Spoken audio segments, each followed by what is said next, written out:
If you photograph birds in flight or any fast-moving subjects, you're going to want a dot sight for your camera. Dot sights fit in the flash shoe of your camera, so it doesn't matter what brand of camera you have. And let's get started. Hi, this is Jay Pierstorff.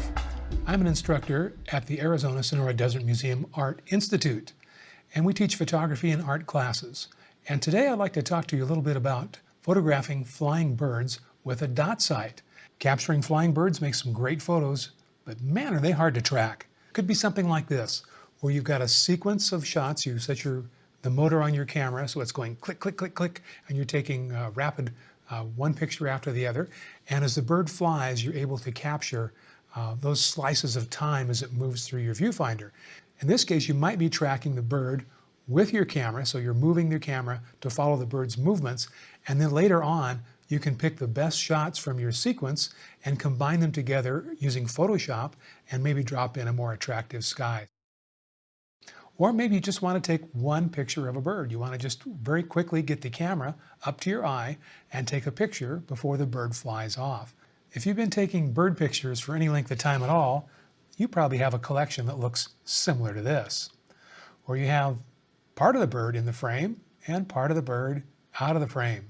So when we're looking through our cameras, we're going to hold the camera up to our eye like this, and we're going to look through the viewfinder. And in so doing, we are going to try to locate where the bird is. We're going to very quickly point at the bird, and if the bird starts to fly, we will track the movement of the bird by moving the camera. And in addition, we might have our motor drive turned on, where we're able to take multiple pictures per second, maybe 3 pictures a second, 5 or even 10 pictures per second. So we're going click, click, click, click, click, click, click, as the camera tracks the bird. Why is it so hard? Well, if we take a look at how the human eye works, you can see we have a field of view of about 180 degrees. So we have a very, very wide field of view, which we can see birds, and we can see which way they're moving. When they fly, we can tell if they fly up, they fly down, they change direction, very, very easy to see.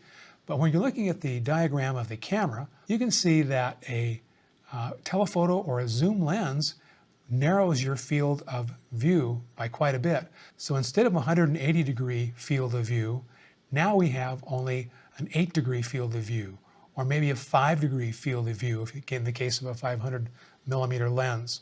Now, of course, if you use a very wide angle lens, that increases your chances of keeping the bird in the frame, but then your pictures aren't going to be, they're going to be more landscape shots and not really bird photos.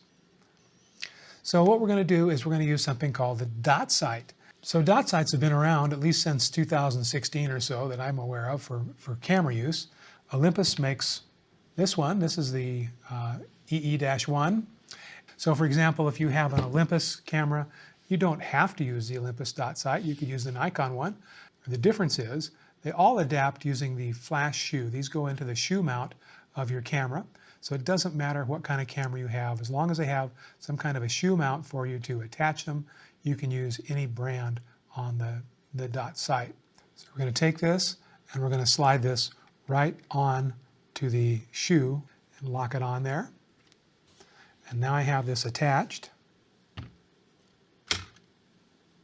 like this. So these are plastic and these are collapsible. I can open this or close it. Okay, so on the controls on this one, we have on the side over here, we have the on-off switch. This turns the red dot on. So 5 is the brightest dot, and then 1 is the dimmest, and then continuing past that is off. You can adjust where the dot appears in the dot sight finder by moving this one to the left or right, and this one to the right or left. Now on the Olympus and also the Nikon one, these adjustments, you don't need any tools. You can move these with your thumb or your fingers. And that's a good thing because they'll need to be adjusted every time you take them off the camera and you put them back on. But before I had this tight, you can see there's plenty of movement in the shoe. So in all fairness, it's this mechanism that doesn't line up that tight. It's not something that the flash shoe manufacturers or the camera manufacturers, I don't think they ever thought about this as being a receptacle that would need precision alignment each time. Generally, when you put a flash unit on the camera, it doesn't need to be critically aligned. It just needs to kind of face forward, and if it's off a couple degrees one way or the other, it doesn't make any difference. Okay, so when we're looking at dot sights, we basically are talking about these devices, which they're essentially similar to a rifle or a telescope sight. These attach to the top of a rifle by means of a mount system, which is called a Picatinny or Weaver rail. You can see on the right-hand side there, you see there's a 5, there's an R, and so each of the colors, the red or the green, has different brightness levels. Now, these are available from Amazon and also AliExpress and some other online companies.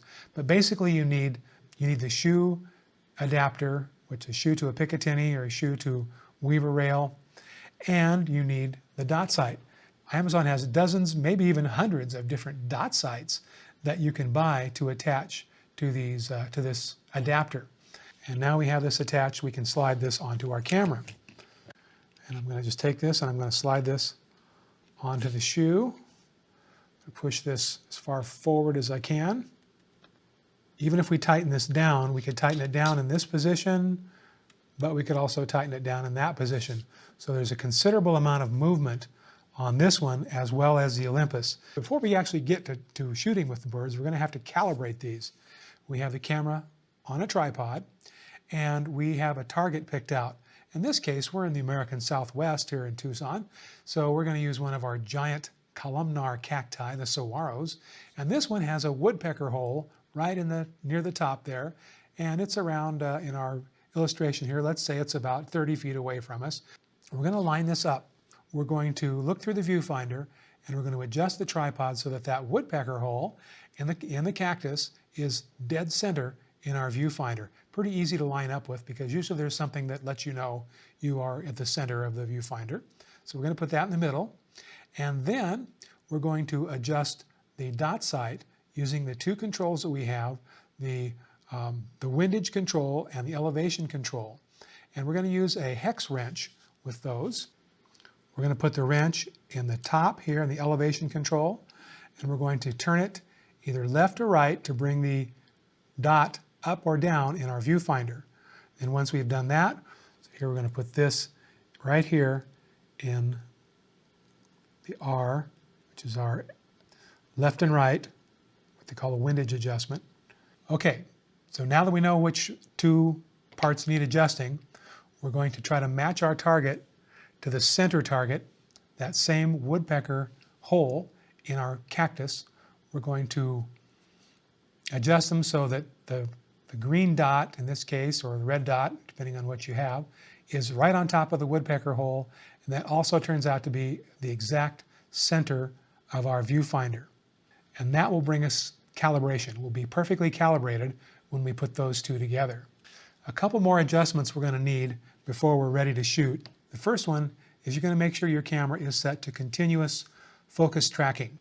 Canon calls this AI servo, Sony, Nikon just call it continuous focus tracking. But basically you just want the camera to continue focusing on whatever it sees as long as you hold your finger halfway down on the button. When you continue to press the button down, it should start taking pictures. So the next thing you might want to think about is where to set the focus area. I like to set mine kind of center weighted or center spot, generally because I'm going to try to keep the flying birds near the center of the viewfinder. The next thing is we're going to want to turn our motor drive on the camera. So our camera is going to take multiple pictures. As long as we're holding the shutter button down, it's firing as fast as it can. This is going to depend on your camera and how you have it set. But usually 3 pictures a second, 5 pictures a second, maybe even 10 or faster pictures a second. I would recommend that you use the fastest your camera will go, in that you'll have more pictures to choose from. So let's talk about exposure. Where do we set the camera? We know we're going to set it on a fast motor sequence. So I like to set my camera at a 4,000th of a second, somewhere between f4 or f5.6 depending on the lens. I usually try to make it go pretty wide open if I'm using a 100 to a 400 millimeter telephoto zoom, but you can use whatever you have. And then I set the ISO, or the speed or the sensitivity of the sensor, to automatic, because the priority here is to make sure that you have a fast shutter speed. You're going to need to freeze the bird's wings. Remember, I mentioned that they don't give you any way to see the corners of your frame. You still have to take your eye away from the dot sight, look through the viewfinder to see what your composition is, what's in the frame. So the dot sight can't help you there. The dot sight is helping you keep whatever you have the dot sight calibrated and pointed at is going to be in the center of your frame. So I'd like to thank you all very much for watching this video today. And if you're thinking about making a special trip to Arizona, be sure to visit us at the Arizona-Sonora Desert Museum. In fact, it's a great place for photographers and artists of all kinds, particularly when I say photography. If you enjoyed the pictures that I took with the dot sights, all those pictures of those birds were taken here at the Arizona-Sonora Desert Museum. We have programs for live animals. We have in the fall and winter our Raptor free flight presentation, in which we fly untethered birds of the Sonoran Desert that fly all around you. And our Art Institute has photo classes that give you the opportunity to photograph some of our native animals as well, such as rattlesnakes, Gila monsters, as well as flying birds. All right, everybody. I hope that helps. Let me know how you like your new dot sight. Bye now.